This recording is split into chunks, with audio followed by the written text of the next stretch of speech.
नवरात्र का नाम आते ही हम लोगों में पवित्रता, उत्साह, ऊर्जा आ जाती है।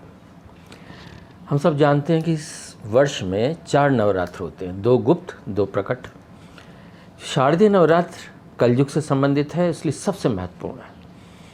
जो चैत्र नवरात्र होता है वो द्वापर युग से संबंधित है, बाकी गुप्त नवरात्र सतयुग और त्रेता से। इस प्रकार ये शारदीय नवरात्र पूरे वर्ष का सबसे महत्वपूर्ण इसलिए भी हो जाता है क्योंकि सूर्य उत्तरायण और दक्षिणायन के बीच ठीक पूरब से उदित हो रहे होते हैं। जब ग्रह राज सूर्य अपनी मूल स्थिति में यदि उदित हो रहे होते हैं तो सारे ग्रह उन्हीं के चक्कर काट रहे हैं, हम भी पृथ्वी पर बैठ कर उन्हीं के चक्कर काट रहे हैं।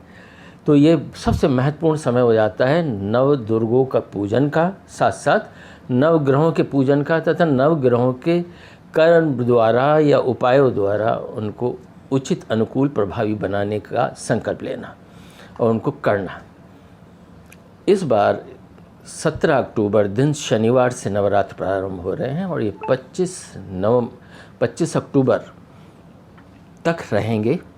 इस बार घोड़े पर सवार होकर आ रही हैं नवरात्रि पर माता दुर्गा, तथा 25 को जो प्रस्थान होगा कैलाश पर्वत की ओर वो हाथी पर सवार होकर होगा, इसलिए बड़ा शुभ है। ये घोड़े पर सवार का तात्पर्य यह है कि संग्राम, देव दानव के बीच संग्राम के योग बनते हैं।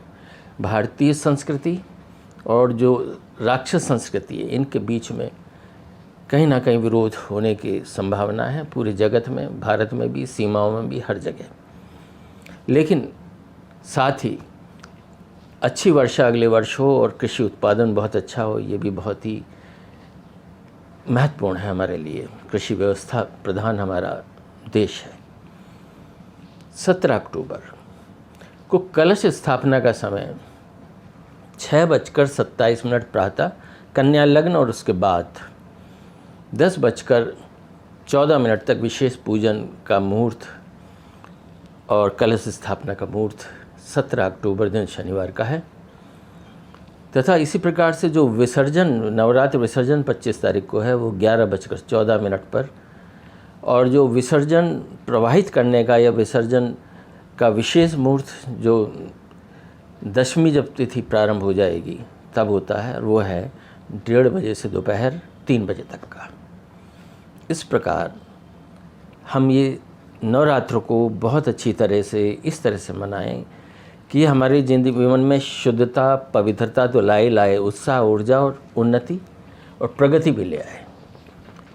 इसके लिए नवरात्रों में 9 दिन प्रथम शैलपुत्री, ओम शैलपुत्रै नमः, द्वितीय ब्रह्मचारिण्यै नमः, तृतीय चंद्रघंटाय नमः, चतुर्थी कुष्मांडाय नमः, पंचमी ओम स्कंदमात्रै नमः, षष्ठी तिथि ओम कात्यायनै नमः, सप्तमी तिथि पे ओम महाकालरात्रै नमः, अष्टमी तिथि पे ओम महागौर्य नमः, तथा नौमी तिथि जो सिद्धि प्रदान करने वाली, पूरे नवरात्र का फल प्रदान करने वाली है, उसमें ओम सिद्धिदात्रे नमः का जाप करना चाहिए। एक अलग से आपको बताने का भी प्रयास किया जाएगा कि प्रत्येक दिन क्या क्या किस चीज़ का भोग लगाएं, कैसे रंग के कपड़े, कैसे रंग की मिष्ठान, किन किन फल, मिष्ठान आदि विशेष प्रिय होती हैं 9 दुर्गाओं में अलग अलग, इसका भी वर्णन करेंगे। लेकिन अभी पहले दिन कलश स्थापन अवश्य हमें जान लेना चाहिए। कलश स्थापन में, क्योंकि कलश या घट में पूरा ब्रह्मांड समाया होता है, 7 सागर, 7 ऋषि, 7 वार, इनका सारा शुभ प्रभाव होता है। पूर्ण कलश का मतलब पूर्ण परमात्मा, ब्रह्मा विष्णु महेश तीनों का प्रतीक। जो उस पर नारियल शुभता है, यानी नारियल अंदर जल भरा, ऊपर सख्त, ऐसे हमारे जीवन में बताता है कि हमें अपने जीवन को में अंदर से कोमल, ऊपर से सख्त रहना चाहिए, तभी हमारे लिए कल्याणकारी होता है। इस प्रकार नवरात्रों के शुभ आगमन पर हम व्रत भी रखते हैं। व्रत का तात्पर्य यह है कि हमारे अन्न का यदि हम त्याग करेंगे तो हमारे अन्न के बगैर विष्ठा में जो अंदर विष्ठा हो रही होती है उसमें दुर्गंध नहीं होती।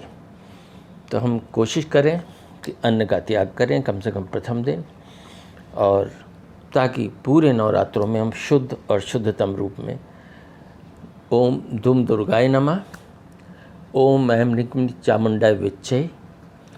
इस प्रकार निर्वाण मंत्र का जाप करते हुए और 9 दुर्गों का ध्यान विशेष रूप से करते हुए अपने पूर्ण स्वास्थ्य, पूर्ण आयु, पूर्ण सफलताओं का वरदान पाते हुए हम इन नवरात्रों को मनाएं। बहुत बहुत शुभकामनाएं, बधाई।